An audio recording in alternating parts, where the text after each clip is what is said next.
Little girl was shocked to find her father hugging her aunt. The frightened girl was about to scream, but was suddenly silenced by the man covering her mouth. At this moment, the aunt was extremely flustered, because the woman held the majority of the company's shares. If this incident reached the woman's ears, they would likely lose everything. The man wanted to ask his mistress what to do next, but to his surprise, the mistress was ready to go all the way, because only the dead don't talk. The man, of course, disagreed since this was his own daughter. But the mistress explained the stakes to him. Is it wealth and status that you want, or your daughter? If the woman truly found out everything, they would end up with nothing. The man struggled for a long time, but eventually chose his wealth and status. Then the two of them pressed a pillow over the girl's mouth and nose with force, until the girl was completely still. The man trembled in fear as he looked at his daughter, dead in front of him. But the vicious mistress simply picked up the girl and threw her down. She even said no one would ever know it was them. Meanwhile, the woman was searching for her missing daughter. When she heard the sound of something heavy hitting the ground, she hurried out to check. To her shock, what she saw was her daughter's cold, lifeless body. At that moment, the woman finally realized that her husband's family was never to be trusted.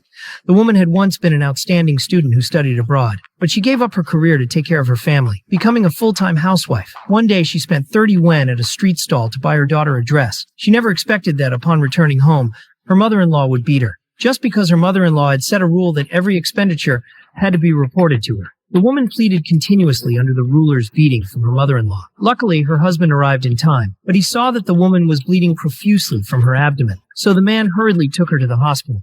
However, when the woman woke up, she learned that, due to the beating from her mother-in-law, her 4-month-old fetus was gone. The woman cried uncontrollably in grief, but her mother-in-law was indifferent, because she had subtly probed the doctor earlier, who told her that the baby was just a girl, so she didn't care if it was lost. As long as the woman followed her advice next time and took some remedies, she was guaranteed to give birth to a boy. But before the woman could object, the doctor informed the mother-in-law that the baby she just lost was actually a boy. Upon hearing this, the mother-in-law regretted it bitterly, crying and screaming, because when she first inquired about the baby's gender, she had mistakenly taken the doctor's casual gesture as a hint that it was a girl. Seeing her mother-in-law's reaction, the woman also understood that her mother-in-law didn't want a girl and had intentionally caused her to miscarry. The woman immediately in anger threw both her husband and mother-in-law out. Time quickly passed, and a month later, when the woman was discharged from the hospital, she unexpectedly overheard the nurses talking about her. They were saying that her husband had secretly met with another woman while she was hospitalized. So the woman immediately decided to take a taxi home and confront her husband. But who would have thought that she would mistakenly take the CEO's car as a rideshare?